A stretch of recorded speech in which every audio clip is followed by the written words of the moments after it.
अस्सलाम वालेकुम नाज़रीन, प्रोग्राम इस्लामाबाद टाइम में मैं हूं आपका मेज़बान मुदस्सिर हुसैन। नाज़रीन, इस्लामाबाद टाइम के प्रोग्राम में मुल्क के सियासी मामलात पे हम हमेशा गुफ्तगू करते हैं, सोशल इश्यूज़ पे भी गुफ्तगू करते हैं, लेकिन आजकल मामला चल रहा है सिंध के कैनाल्स का। सिंध के अंदर वसाइल की महरूमी हो रही है, सिंध के वसाइल कहाँ जा रहे हैं, ये एक बड़ा मामला है। पानी के मामले पे भी सिंध के अवाम सरापा एहतजाज है। तो आज हम जिस मामले पे बात करेंगे वो बात होंगे सिंध और पूरे पाकिस्तान के कुदरती वसाइल, मादनियाती वसाइल, खासतौर पर पेट्रोलियम के वसाइल, तेल और गैस के वसाइल, जो सिंध सबसे ज़्यादा प्रोडक्शन उसकी देता है। तो आज के हम प्रोग्राम में कुछ अपने नाजरीन को बताने की कोशिश करेंगे कि होल पाकिस्तान में कितने कुदरती मादनियाती वसाइल मौजूद हैं और सिंध के अंदर कितने हैं और सिंध को उसका क्या बेनिफिट मिला है। इस तमाम मामला पे आज हमारे साथ जो गुफ्तगू करने के लिए मौजूद हैं वो माहिर है पेट्रोलियम वसाइल, और इस हवाले से मुनीर मेमन साहब आज हमारे साथ शरीक गुफ्तगू होंगे। उनको हम प्रोग्राम में खुशामदीद कहते हैं। बहुत बहुत शुक्रिया सर, आपने अपना कीमती वक्त दिया मेहरान टीवी को। जैसे कि प्रोग्राम में हमने इंट्रो में दिया कि अभी बात कर रहे हैं किनाल्स की और सिंध के अंदर किनाल्स का मामला चल रहा है, और ये तो एक तो पानी की महरूमी सिंध उसका सामना कर रहा है, लेकिन दूसरी महरूमी जिसके हवाले से कभी जिक्र नहीं हुआ, और आज आप मेहरान टीवी के जरिए कोशिश करेंगे कि उसका जिक्र भी हम अपने वफाकी ऐवानों में मौजूद हुक्मरानों तक पहुँचाएँ, आपके जरिए, आपके एक्सपर्ट राय के जरिए, कि होल अगर हम अपने नाज़रीन को बताएं पूरे पाकिस्तान के अंदर कुदरती वसाइल का ज़ख़ीरा कितना है और उसमें सिंध का कितना पार्ट है। बिस्मिल्लाहिर्रहमानिर्रहीम। थैंक यू वेरी मच, आपने टाइम निकाला और हमें मौका दिया। एक्चुअली मैं ये अर्ज़ करता चलूँ कि पूरी दुनिया के जो लोगों की तकदीर होती है, जो किस्मत होती है, वो कुदरती वसाइल और मादनियात से उनकी किस्मत बदल जाती है, लोगों की तकदीर बदल जाती है मादनियात वसाइल कुदरत से। आज से अगर 50 साल पहले देखें तो सऊदी अरब, दुबई कुछ नहीं था। जब ये आते थे शिकार करने तो यहाँ सिर्फ उनके लिए ऊँटों पे चलते थे, उनके लिए कुछ नहीं था। इतने कि आपको याद होगा कि 54 में जब सऊदी में कहत पड़ा तो नवाब कहते थे हज उम्रे पे जाते थे, यहाँ से लोग अनाज लेके जाते। तो उस वक्त जब कहत पड़ा तो ये नवाब भावलपुर ने यहाँ के शिप भर के उनको गंदम के भेजे। लेकिन जब उसको ऑयल एंड गैस की प्रोडक्शन शुरू हुई तो आज उनकी जो दुबई है पूरी दुनिया पे रूल करा, इकलामी पे, और सऊदी की आपके सामने। लेकिन बदकिस्मत ये हुई कि पाकिस्तान में जो ऑयल एंड गैस की प्रोडक्शन शुरू हुई वो सबसे पहले सुई में हुई, बलूचिस्तान में अर्ली 50 में, और उसके बाद सिंध में हुई, मारी पेट्रोलियम में जो 55 हुई। अच्छा। तो सुई का जो हुआ, सुई के प्रोडक्शन का हाल ये हुआ कि सुई के लोगों को जो कोटा उसका बलूचिस्तान का मेन कैपिटल है, उसको 84 में जाके गैस मिली, और जबकि 30 साल के बाद, और जबकि लाहौर में और इस्लामाबाद में पहले गैस आ गई, मरी में भी पहले पहुंच गई। तो ये बलूचिस्तान की सिचुएशन थी, जो मैं आपको एक मिसाल दे रहा हूँ कि सिर्फ वो भी 84 में लोगों ने जो है उस वक्त मार्शल में लोगों ने जो है चीख पुकार शुरू किया, तो उसके बाद वो जाके कोटा मिली। लेकिन मरी में, लाहौर में, पंजाब के इस्लामाबाद में पहले आ गई। और दूसरा सिंध में जब आई तो सिंध की उसके बाद जब सिंध की प्रोडक्शन शुरू हुई तो सिंध का हाल ये है कि जो 1992 की ऑयल एंड गैस प्रोडक्शन की जो पेट्रोल पॉलिसी थी, उसके तहत जहां भी गैस का कुआं होगा, जहां से प्रोडक्शन होगी, उसके 10 किलोमीटर रेडियस में, 5 किलोमीटर रेडियस में सारे जो भी गांव होंगे उनको गैसिफाई करनी है। लेकिन बदकिस्मत ये हुई कि फ्री में या सिर्फ फराम करनी है? नहीं, फराम करनी है, फ्री में नहीं, फराम कर देनी है। लेकिन बदकिस्मत ये हुई कि सिंध में कहीं भी वो इस तरीके से पे अमल नहीं हुआ।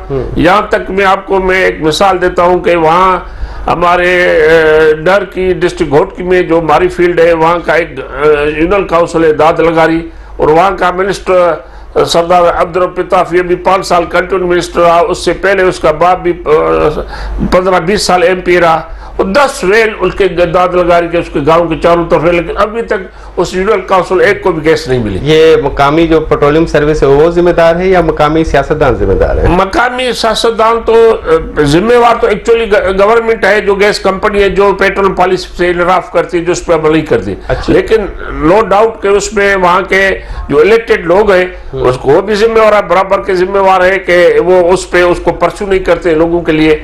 जॉब्स तो अलग चीज है, लेकिन वो बेसिक चीज है, जॉब से ये उसको परस्यू नहीं करते, वो भी जिम्मेवार इक्वल पार्टनर्स है, उसमें जिम्मेदारी उस पर भी आती है। सही। अच्छा मेम साहब, हम जैसे शुरू में हमने जो सवाल किया वो उसी पर दोबारा आना चाहेंगे कि एक्चुअल कितने हमारे पास ज़खीरे, क्योंकि हम कहते हैं ना कि तेल और गैस की बात, हम तो बाहर से मंगवाते हैं, पेट्रोल तेल बाहर से आता है, और अभी गैस की बात की जाए LNG, और जो खाकान अब्बासी साहब थे उन्होंने ये भी बाहर से आई, हमारे पास कम है वसाइल जो बाहर से आते हैं। वसाइल एक्चुअली हमारे पास वसाइल बहुत कम है।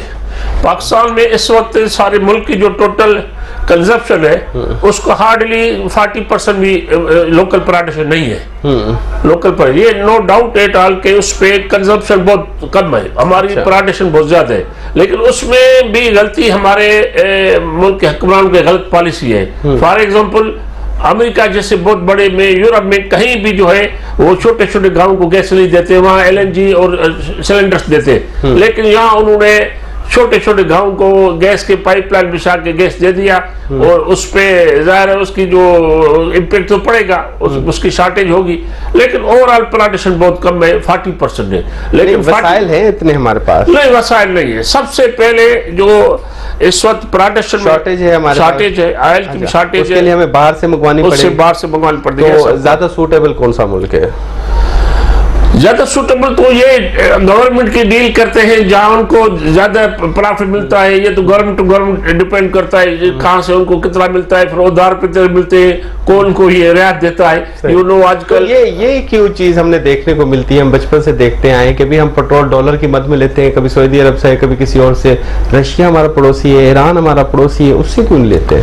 वो बदकिस्मती ये है कि हम चूंकि शुरू से एक 52-3 से लियाकत अली खान से लेके हम अमेरिका के उसके डामिन आ गए अंडर उसके कमांड, तो उसकी वो पॉलिसी अभी तक एग्जिस्ट करती है, हमारे ऊपर उनका कंट्रोल है, और वो हम इतने मजबूर है इस वक्त कर्जों में जकड़े हुए। कितना बेनिफिट होगा अगर रूस और ईरान से? यस ऑफ कोर्स बहुत ज्यादा होगा, वो तो उसका ओवरऑल रेट जो है लेस देन 50% होगा, उसमें तो कोई शक नहीं है। लेकिन चूंकि ईरान इज फेसिंग, उस पर बैन चल रहा है, गुज़श्ता 30-40 साल से वो सफर कर रहा है। लेकिन बैन तो चल रहा है तो भारत तो ले रहा है ईरान से। बस भारत की ये है कि भारत इकनॉमी स्ट्रांग है, भारत इस वक्त एशिया का बहुत बड़ी उभरती हुई इकनॉमी है, उसका बहुत बड़ा इम्पैक्ट है। जो बंदा लेंगे तो हम पे भी कोई पाबंदी लग जाएगी। हम पेट्रोलिंग लेते हैं ईरान से तो हम पे पाबंदी लग जाएगी। हम एक्चुअली इस वक्त हमारी पोजीशन ये है कि हमारी पॉलिसी हमारे बस में नहीं है। एक तो हम कर्जों में जकड़े हुए मुल्क, दूसरा IMF का ऊपर हमारे ऊपर डंडा है। IMF जो वर्ल्ड बैंक कंट्रोल जो है वो अमेरिका के हाथ में, तो हमारे जो एस्टेब्लिशमेंट है वो उसके सामने दे डोंट डेयर के वो स्टैंड ले लें, इसलिए हम मजबूर है। और दूसरा हम डिपेंड करते हैं अपने गल्फ के, वो गल्फ पे भी कंट्रोल सारा उनका स्टेट का रहा है शुरू से। वो गल्फ के 4-5 जो कंट्रीज है हमें सपोर्ट वो करते हैं, हमारा मैन पावर उधर है, तो हम उनसे भी पंगा नहीं ले सकते क्योंकि गल्फ भी उनके इशारे पे चलती है। गल्फ का इकनॉमी सारी वो कंट्रोल करते हैं, तो ये सारी एक इंटरकनेक्टेड है सारे। सही। पूरे पाकिस्तान में सिंध का कितना शेयर है कुदरती वसाइल में? देखें, अल्लाह का बहुत बड़ा करम है सिंध के ऊपर के सिंध की इस पाकिस्तान की जो टोटल प्रोडक्शन है उसमें मोर देन 70% सिंध का हिस्सा है, मोर देन 70% पेट्रोल गैस। सिर्फ जो है एक घोट की डिस्ट्रिक्ट सबसे ज्यादा इस वक्त घोट की डिस्ट्रिक्ट है जहाँ की बहुत बड़ी गैस फील्ड है, मारी gas field, Kadarpur gas field और छोटी छोटी बहुत सारी फील्ड्स हैं। लेकिन सबसे बड़ा गांव का जिक्र किया वो भी घोटकी में जहाँ गैस नहीं है, यहाँ वो भी घोटकी में, वो भी डिस्ट्रिक्ट घोटकी का हिस्सा है। लेकिन भारी गैस का जो मेजर क्लाइंट है वो है फर्टिलाइजर प्लांट्स। पाकिस्तान के 5 बड़े मेजर फर्टिलाइजर प्लांट जो है वो मारी गैस पे डिपेंड करते हैं, जिसमें एंग्रो केमिकल, एंग्रो यूरिया, पाक सऊदी जो पुराना था FFC, फातिमा फर्टिलाइजर, ये सारे प्लांट जो है ये भी उस पे डिपेंड करते हैं। उनकी प्रोडक्शन पूरे पाकिस्तान में उनकी प्रोडक्शन तो इस वक्त 75% पाकिस्तान की जो यूरिया है वो मारी पे डिपेंड करती है, 75% यूरिया। सही। मैं सब ब्रेक लेते हैं, ब्रेक के बाद दोबारा हाजिर होना है। वक्त हुआ ब्रेक का, ब्रेक के बाद दोबारा गुफ्तगू। Thank you very much.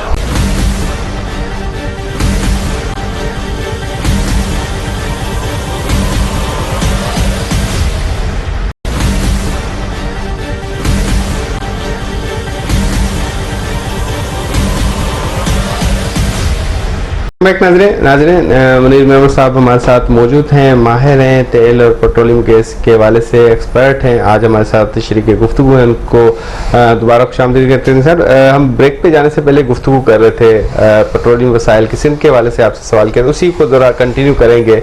आपने कहा कि जिक्र किया कि सबसे ज़्यादा 75% 70% से ज़्यादा जो है वो वसाइल, कुदरती वसाइल सिंध उनको पूरे पाकिस्तान को, और ख़ासतौर पर जो प्रोडक्शन है यूरिया और दीगर चीज़ों की, वो भी आपने बताया कि सिंध के जरिए यकीनी तौर पे जाती है।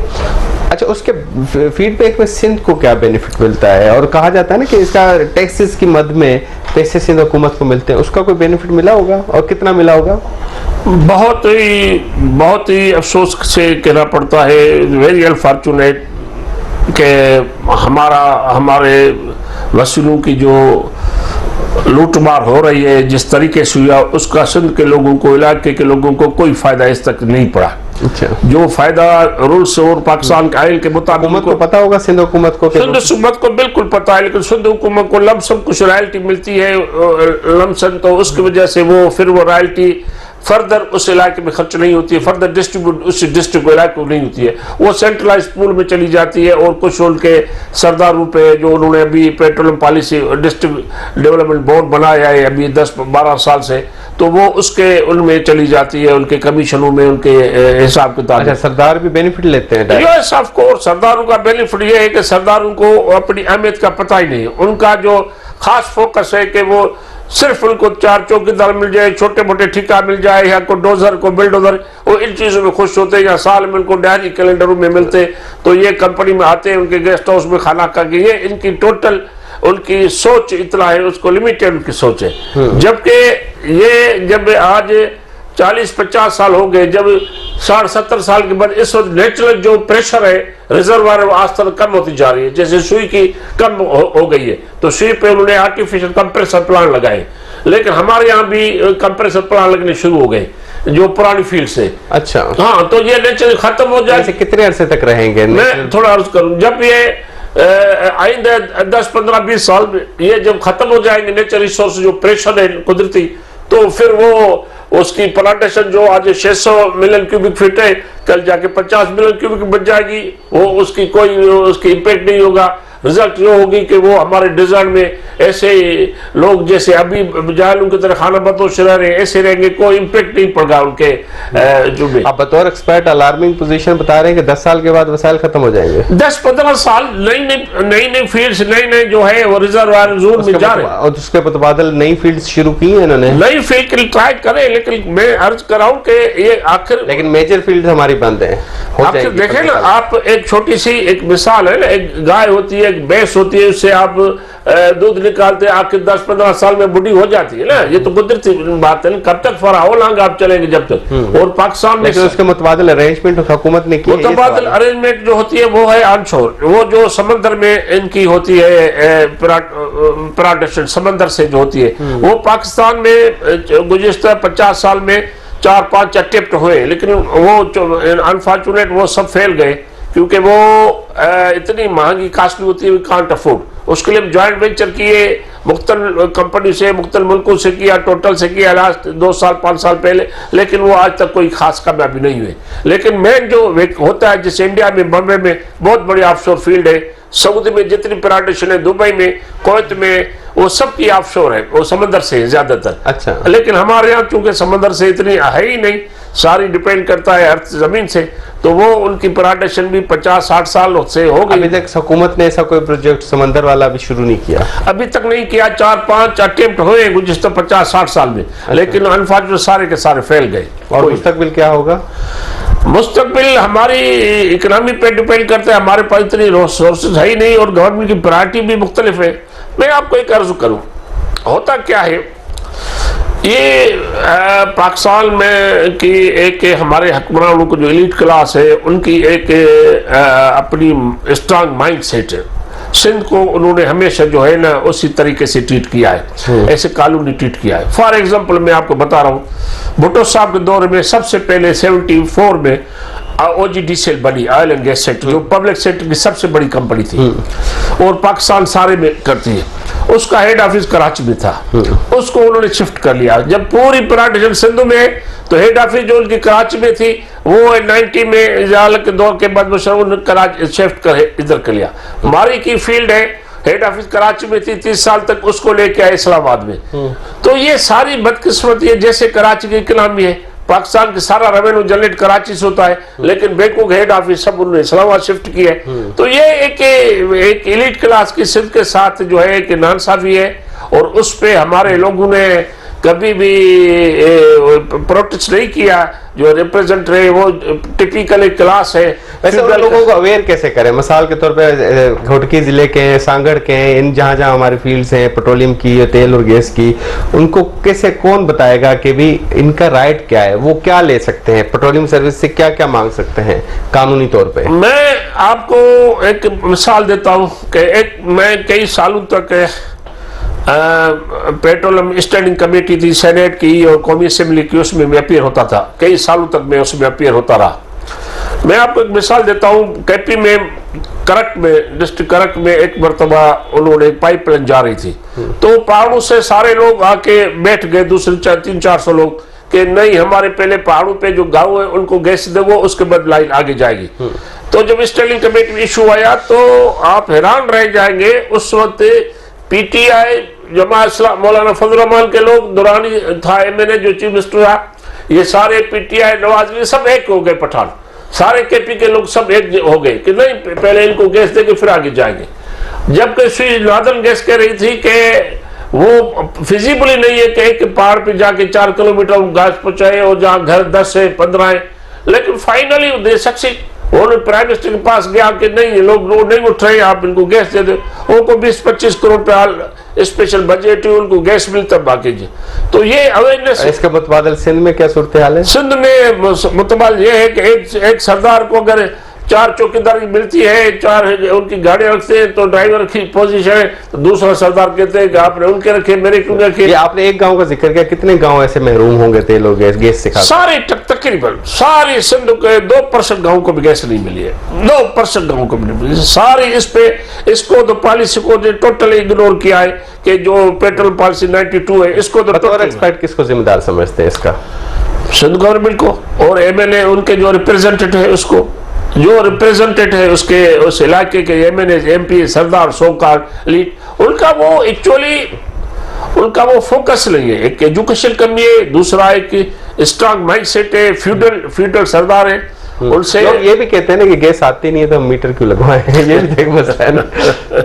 वो जाहिर है, मैंने आपको पहले ही बताया कि उन्होंने सबसे पहले छोटे छोटे गांवों को पॉलिटिकली गैस मिली है, लेकिन वो उस इलाके को नहीं मिली जिस इलाके में गैस निकल रही है, जहाँ जिसका हक ज्यादा है। हाँ। अच्छा, जो दूसरा मेन मसला है वो जो है वो ये है कि इस वक्त देखें कि जो 3 पब्लिक कंपनीज है पाकिस्तान में सबसे बड़ी, OGDCL है, PPL है, मारी है, जो कमांड करती है, जिसकी प्राइवेटाइजेशन तीनों की है, वो तीनों का। बाकी तो प्राइवेट छोटी छोटी है, को मल्टीनेशनल कंपनी वो भी छोड़ के इस मुल्क के हालात की वजह से लॉ एंड ऑर्डर से छोड़ के चली गई, बेच के गई सब। और बाकी जो लोकल 2-3 है वो प्राइवेट सेटों की है, वो तो फील्ड से, वो जो उनकी रेशो बहुत मिनिमाइज है, लेकिन बड़ी 3 है OGDCL में। हालांकि अगर आप तीनों को देख लें, मैं आपको बता रहा हूं कि पाकिस्तान की हिस्ट्री में कभी भी ऐसा नहीं हुआ कि किसी PPL में, OGDCL में या IM में कोई हेड को सिंध का लगा। और इस वक्त पोजीशन ये है कि अगर OGDCL में 12-15 डायरेक्टर से सिंध का कोई भी नहीं है, PPL में अगर कोई इस वक्त 14 डायरेक्टर है तो सिंध का कोई नहीं, मारी में 16 है तो कोई नहीं। ये डायरेक्टर्स बोर्ड में जो पॉलिसी मेकर होते हैं, जो फैसले करते हैं, जो पूरा प्लानिंग करते हैं, ये नुमाइंदगी कौन दिलाएगा? गवर्नमेंट करती है, मिनिस्ट्री पेट्रोलियम करती है। और अब आपको एक मजेदार बात बताऊं कि पूरे 70 साल में तो एक मरतबा शॉर्ट पीरियड के लिए एक सेक्रेटरी पेट्रोल होगा मिस्टर इम्तियाज का हिसाब, सिर्फ 70 साल एक मरतबा। ये पोजीशन देते ही नहीं सिंध के लोगों को, ये बड़ी बदकिस्मती है। सॉरी, तो ये बड़ी बदकिस्मती है इस मुल्क के वो कभी रहा है। और अगर पीपल्स पार्टी के दौर में डॉक्टर आसिम आया मिनिस्टर पेट्रोलियम, तो उनकी प्रायोरिटी मुख्तलिफ थी, उसकी प्रायोरिटी कोई और थी, उनका कोई इंटरेस्ट नहीं था। उसने तो कभी सिंध के गैस फील्ड ही नहीं विजिट किए कि कहाँ है कैसे। ब्रेक लेते हैं, ब्रेक के बाद ब्रेक लेते हैं, ब्रेक के बाद दोबारा देते हैं।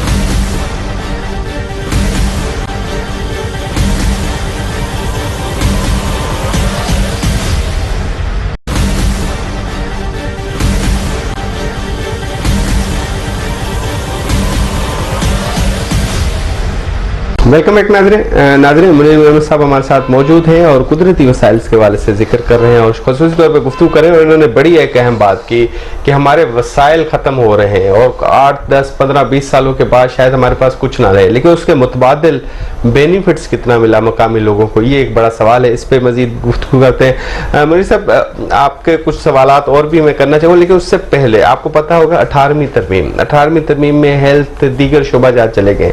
ये भी मादनियात का मामला आपके सामने है। अभी कॉन्फ्रेंस भी हुई जिसमें कहा मिनरल्स जाएंगे और दीगर वसाइल जो हैं ये सूबों के पास क्यों नहीं जाते? 18वीं तरमीम के तहत ये इंटरेस्ट नहीं है सूबों का कि भी ये सूबों के पास वसाइल सूबों के तो सूबों के पास जाएं? बस बात वो है, इनके एलिट क्लास के जो इस्लामाबाद के जो बैठे एलिट क्लास जो पॉलिसी मेकर्स हैं, जो असली रूलर है इस मुल्क के, वो इस तरीके से पॉलिसी बनाते हैं कि कुछ चीज अपने हाथ में रखते हैं। जब वो पहले ज़ाहिर है ज़मीन 18वीं तरमीम तो कहते थे ना सूबों में इख्तियारात ये इख्तियार मुंतकिल क्यों नहीं हुआ? नहीं, वो इख्तियारात मुंतकिल कभी नहीं करेंगे जिस पे उनका रोजगार का पूरा डिपेंड करता है। जो उनकी दूध देने वाली गाय है जिसके लिए उनकी पूरी इकनॉमी चलती है, उसको तो कभी नहीं करेंगे। होना चाहिए, बिल्कुल होना चाहिए। अगर होगा भी तो उस पर अमल नहीं करने देंगे, क्योंकि हमारे हुक्मरान जो सूबाई इतने कमजोर हैं और उनके वो पेरोल पे है या उसको कई वीक है या उनकी कमजोर वीकनेस उनके पास है, तो वो बोल्ड स्टेप नहीं ले सकेंगे। जो उनके लिए जिन्होंने बोल्ड स्टेप्स लिया, तो वो मैं तो इस वक्त इस चीज से मुतासिर हूं। मैंने तीनों सूबों में, पाकिस्तान के 4 सूबे में काम किया। मैं बलोचिस्तान में 3 साल रहा, केपी में काम किया, सिंध में किया। मैं अप्रिशिएट करता हूँ केपी को। केपी के जो लोग हैं वहाँ, क्योंकि एक स्ट्रॉन्ग सरदारी सिस्टम नहीं है, फ्यूडल नहीं, वहाँ के जो मिडिल क्लास लोग हैं, जब उनका कौमी इशू जाती है सब एक हो जाते हैं, सब पार्टी को रिगार्डलेस के वो किस पार्टी का है। जब उनका कोई सूबे का इशू जाता है उससे सब इकट्ठे हो जाते हैं। अच्छा। तो बाकी बलोचिस्तान सिंध का हाल वही है, डिवाइड है, सिंध के अवाम डिवाइड है। सिंध के अवाम पे पूरा कंट्रोल है एडमिनिस्ट्रेशन सरदारों का। सरदारों को पार्टी उनके पुलिस और उनके थ्रू चला कंट्रोल करती है, तो वो सरदार है। अभी देखे ना, एक फैमिली चल रही है 70 साल से, 8 दफा मैंने 10 मरतबा मैंने, वो मर ही नहीं रहा तो उसकी औलाद पहले से तैयार हो रही है। तो ये सारी बदकिस्मत कहे ना कि वो पढ़े लिखे लोग का। आपने कहा हुकूमती एडमिनिस्ट्रेशन की तनकीद भी की, थोड़ी सी बात की। यहाँ पे एक सवाल ये भी, चले वो तो नहीं कर रहे हुकूमत को टैक्सेस की मद में तो पैसा मिलता होगा, वो कहाँ यूटिलाइज करते हैं? टैक्सेस की अभी 2008 के बाद, जब 18 तरमीम के बाद उन्होंने टैक्सेस के मद में पैसे आने शुरू हो गए और वो पैसे कुछ मिलते हैं, लेकिन उनका भी प्रॉपर जो कैलकुलेटेड अमाउंट है वो नहीं मिल रहा है। वो एक फिक्स अमाउंट दे रहे हैं। फिर उन्होंने थोड़े से डिस्ट्रिक्ट डेवलपमेंट कमेटियां बनाई हैं, उसमें फॉर एग्जाम्पल सिंध में पीपल्स पार्टी हुकूमत है, तो उन्होंने वो पीपल्स पार्टी के लोग जिनको इलेक्शन में टिकट नहीं मिली तो उसको वहां एडजस्ट किया कि चलो आपको एमएनए की नहीं मिली या किसको मिनिस्ट्री नहीं मिली तो आपको डिस्ट्रिक्ट डेवलपमेंट कमेटी का हेड करते हैं, पेट्रोल कमेटी का। टेक्निकल पोस्ट है, वो टेक्निकल पोस्ट है। टेक्निकल पोस्ट तो खैर नहीं है, वो फंड्स की डिस्ट्रीब्यूशन है, टेक्निकल तो नहीं है। लेकिन उन्होंने उनको हेड किया, डीसी के अकाउंट में पैसे रखे। फिर अपने पता ही नहीं होगा ना डेवलपमेंट होनी कहाँ है, कहाँ किधर होनी है। उसके बाद उनकी प्रायोरिटी ये होती है कि हमारे लोगों को ठेका मिले, हमारे लोगों को कंटेंट मिले। अपने गाँव में गैस एक तहसील से निकल रही है तो वो जो एमएनए वो 500 किलोमीटर दूर बैठा है, उसकी तहसील है, तो पूरा कहते हैं जो डेवलपमेंट हो, जो 2 स्कूल बने या 2 रोड बने मेरे गांव घर में बने, मेरे गांव में बने, जबकि फील्ड कहीं और है। तो ये इस तरीके से पॉलिटिकल हाउस डीसी जो है वो उनके मकामी लोग शिकायत कर सकते हैं, भाई हमारे पास डेवलपमेंट नहीं हुई, मेरे पास ये गैस की फील्ड है पर गैस की फील्ड वालों ने स्कूल नहीं बनाया, कुछ नहीं बनाया। मकामी लोग हमारे इम्पावर, तो इस वक्त हमारे पास मकामी लोग इम्पावर रहे ही नहीं है। वो हमेशा सरदार को खुफिया तौर पे दरखास्त दे सकते हैं, दरखास्त बिल्कुल दे सकते हैं, उनका राइट है। हमारे यूरिडिक्शन में जो गैस है प्राणजन, तो पहला हक तो उनका है कि उनको आवाम देख रही है, मशरत है, उसको क्या कहना चाहिए? देखिए मैं आपको अर्ज करूं, यहाँ पाइपलाइन गुजरती है, उनकी जमीनी टुकड़े होते हैं, उनके वाटर कोर्स होते हैं, गैस कंपनी के बड़े बड़े डोजर जाते हैं, बिल्डोजर जाते हैं, तो उनका इंफ्रास्ट्रक्चर रोड तो खत्म होते हैं। तो पहला हक तो उनका है। लेकिन अगर डिस्ट्रिक्ट डेवलपमेंट कमेटी में फॉर एग्जांपल खैरपुर है, अच्छा वो अगर नहीं करते तो कंप्लेन कहाँ फाइल की जा सकती है? डीसी के पास। लेकिन डीसी चूंकि उनका अपॉइंट है, उनकी मर्जी से चल रहा है। उसका नेक्स्ट फोरम क्या होगा? कंपनी के हेड को दें। कंपनी के हेड जो है वो उनके मोहताज है, वो सिर्फ उनको सरदार को टैकल करते हैं। इंसाफ कहाँ से मिलेगा? इंसाफ तो इस मुल्क में न पहले मिला न अभी मिलेगा, उसका तो चांस ही नहीं। वो देखे वो उधर के लोकल लेबर को, मजदूरों को, जमीनों को, जब उनको जमीन लेते हैं, एक्वायर करते हैं या लीज पे लेते हैं, तो वो सरदारों को यूज करते हैं ना, उनके सरदारों को, उनके दरगाहों को उनको यूज करते हैं और वो उनको ही खुश करते हैं। अभी एक नया ट्रेंड हुआ है, पहले कंपनी होशियार हो गई है, पहले कंपनी उनको चौकीदारी, ड्राइवरी, ये वो छोटे मोटे देते थे। अभी उन्होंने कहा है कि आप अगर पाइपलाइन का मिसाल का बहुत बड़ा ठेका है, करोड़ों का ठेका है, तो सरदार को कहते हैं कि आप रिकमेंडेशन ले आए फलाने सरदार के, हमें तो फलाना सरदार इफेक्टिव है, जब तक वो नहीं कहेगा हम आपको ठेका नहीं दे सकते।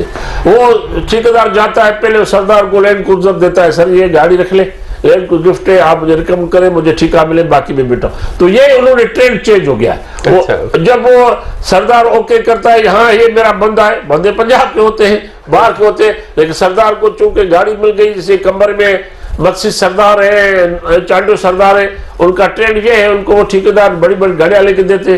तो ये एक उस तरीके से फिर वो उनको गाड़ी मिलती है, तो फिर वो ठेकेदार को प्रोटेक्ट करते। ठेकेदार को प्रोटेक्शन चाहिए, चोरियां चाहिए, मतलब पाइपलाइन चोरी होगी, काम डिले होगा, लोकल लोग आएंगे, वो सरदार फिर उनको प्रोटेक्शन देता। तो ये एक बहुत बड़ी असल जिम्मेदार सरदार। अच्छा, आपने पहले जिक्र किया कि सेक्रेटरी सिर्फ एक ही आया पूरे 70 साल में और कोई बड़ा सरबराह नहीं लगा किसी कंपनी का, किसी पर OGDCL या दीगर बड़े बड़े और जो फील्ड है उसका। तो निचली सतह पे भी यही सूरत हाल है, नीचे वाले स्टाफ की भी यही सूरत हाल है? निचली वाली सतह पे भी बिल्कुल वो है, लेकिन जो मिडिल मैनेजमेंट है या लोअर मैनेजमेंट है, उनमें तो चलो उनका कुछ न कुछ थोड़ा रेशो है, अभी चेंज हुआ। लेकिन जो सीनियर मैनेजमेंट है, जनरल मैनेजर्स, डायरेक्टर्स, उसमें उनका बिल्कुल 0+0 है, उनका कोई रिप्रेजेंट नहीं है ऊपर senior level. Even quota system में कहते हैं, कोटा सिस्टम में नहीं हो रहा है, कोई मेरिट के नाम पे कुछ नहीं। मैं कई सालों तक नेशनल असेंबली में वहां के MLA जो होते थे, अभी मैं उनका क्या नाम ले लूं, दुख भी होता है कि उनको समझाता था, ब्रीफ करता था कि आप बोले कि कोई रिपोर्ट नहीं है, जॉब्स में इसमें आप एक कर ले, तो वो बस उनको बात समझ में नहीं आती। उनकी लेवल इतनी होती थी, कोई मैट्रिक पास है, कोई इंटर पास था, कोई हार्डली किसी ने BA कर ली, तो उनकी वो उनका इंटरेस्ट ही नहीं रहा। कभी भी बड़ा अफसोस होता था कि इसका। वैसे चले नाम ना बताएं, पार्टी बता दें, कौन सी पार्टी के MNA नजरअंदाज करते थे इस बात को? सुनते देखें, अगर आप देखें तो इस मुल्क में, हमारे सिंध में तो लास्ट 15-16 साल से पीपल्स पार्टी पीपल्स पार्टी वाले ऑफ कोर्स उन्होंने इंटरेस्ट नहीं लिया, उन्होंने नहीं लिया कभी भी। उनके जो MNA जो स्टैंडिंग कमेटी में थे या उनका है ना मेजॉरिटी, तो उन्होंने हुकूमत किया। अभी भी जिम्मेदार पीपल्स पार्टी, अभी भी जिम्मेदार पीपल्स पार्टी है, अभी भी जिम्मेवार वो है कि अभी तक असेंबली में एक लफ्ज नहीं बोलते। ये देखे ना, अगर आप थोड़ा सा से मैं हट के बात करूं, फॉर एग्जांपल मैंने अभी एक सेनेटर से गपशप में बात की, 2-3 पीपल्स पार्टी के सेनेटर थे, हम किसी डिनर में बैठे थे, तो मैंने उनसे गपशप में बात की। मैंने कहा खुदा के बंदे, इस्लामाबाद हाई कोर्ट में 8-10 जज है, एक मिशन का नहीं है, जबकि फेडरल कोर्ट है। सुप्रीम कोर्ट में 17 जजेस है, सिंधु का एक नहीं, 1-2 है, 2-3 है, तो कराची की उर्दू स्पीकिंग है, अंदर सिंध का कोई नहीं है, शरीयत कोर्ट में नहीं। तो ये चीजें वो कहते हैं सर हम वी आर हेल्पलेस, सारी पार्टी पॉलिसी है, हम चूंकि एहतियाती है तो हम नहीं बोल सकते, ये है फला, इस तरीके। तो ये हमारा हाल है। अभी मैं क्या बोलूं, बदकिस्मती है इस मुल्क की या हमारी कहे। तो इसलिए मैं आपको एक बात बताऊं, ये जो महरूमियाँ होती है ना, जो मायूसी होती है, महरूमियाँ होती है, ये ऑल ऑफ सडन नहीं होती है। इस वक्त जो सिंध में कैनाल्स के इशू पे मैं थोड़ा अपने टॉपिक से हट के बात कर रहा हूँ, लेकिन इस वक्त जो सबसे बड़ा जो हार्ट इशू सिंध में चल रहा है वो कैनाल का है। आपने देखा हजारों लोग, लाखों के लोग जो है सिंध के हर डिस्ट्रिक्ट में निकल आए, जी हाँ, बिल्कुल, और उनको खाना दे रहे हैं, मिडिल क्लास के लोग, without any leadership, without any organise committee, without any organise party जो लीड, विदाउट एनी इंटरेस्ट। जो MRD तारीख में निकले थे आज से 40 साल पहले, लेकिन उस वक्त लीड कर रहे थे पीपल्स पार्टी, जो बड़े बड़े सरदार थे। अभी 40 साल के बाद ये लोग निकले हैं, इनको कोई भी लोअर मिडिल क्लास के लोग हैं। आप सजेस्ट करेंगे जिस तरह कैनाल के लिए निकले, वसाइल के लिए भी इस तरह निकले? यस ऑफ कोर्स, और हाल ही नहीं, I appreciate specially lawyers forum को, जो वकीलों जिन्होंने लीड किया है। लेकिन अब देखा जाए को अदीब, शायर, सिंध के इंटेलेक्चुअल, सोशल वर्कर, NGOs, छोटे छोटे क्लास के लोग खाना दे रहे हैं, आम आदमी, ये ऑल ऑफ सडन नहीं हुआ। ये 40-45 साल का जो महरूमी है, जो नाइंसाफी है, जो जुल्म ज्यादती है, जो लोग महसूस करें, जिनके बच्चे हैं, उन्होंने पहली जनरेशन है जिन्होंने बच्चों को पढ़ाया है, वो धक्के खा रहे, देख रहे कि यहाँ मौलवी बाहर से आ रहा है, चौकीदार बाहर से आ रहा है, ड्राइवर भी बाहर से आ रहा है हमारे घरों में, तो वो उनकी फ्रस्ट्रेशन जो है ना, ऑल ऑफ फ्रस्ट्रेशन, जब उनको मौका मिला तो सब वो फट पड़े और रोड पे चले आए। तो ये ऐसे नहीं होती है। फॉर एग्जाम्पल मैं थोड़ा सा अगर हट के बात करूं, लोग कहते हैं कि 70 साल में कोई सिंधु का किसी रैंक में को जनरल नहीं हुआ, को एयरफोर्स में, को नेवी में, तो ये सब चीज आजकल नौजवान नस्ल जो है ना, वो पुराना नस्ल, ये सवालात उनके जहनों में घूमते हैं, सवालात ना घूमे, तो इसलिए जरूरी है कि इंसान को अपने हक के लिए बात करनी चाहिए। जिस तरह किनाज के मामले पे बात करें, इस तरह वसाइल के हवाले से भी बात करनी चाहिए। जिस तरह आपने बड़ा अच्छा पॉइंट आउट किया कि इस वक्त अहम ओहदों पे भी सिंध के कोई अहम जो अफराद हैं वो मौजूद नहीं, और ये बड़ा एक मजबूरी यकीनी तौर पर बड़ा होगा। और इस पे सवाल उठता है हुकूमती मेंबरान, खासतौर पे जो सिंध हुकूमत के मेंबरान, जिस तरह आपने जिक्र किया। मेमन साहब, आपका बहुत बहुत शुक्रिया, आपने तफसीली तौर पे आज के प्रोग्राम में बड़े अहम टेक्निकल मामलात पे, खासतौर तेल और गैस के वसाइल समेत इसकी टेक्निकलिटीज जो थे, इशूज थे, उस पर भी बड़ी गहरी नज़र से हमारे नाजरीन को बताया। नाजरीन, आज के इस प्रोग्राम में हमारे साथ शरीक गुफ्तगू थे मुनीर मेमन साहब। इसके साथ अपने मेज़बान मुदस्सर को दीजिएगा इजाज़त। अल्लाह हाफिज़।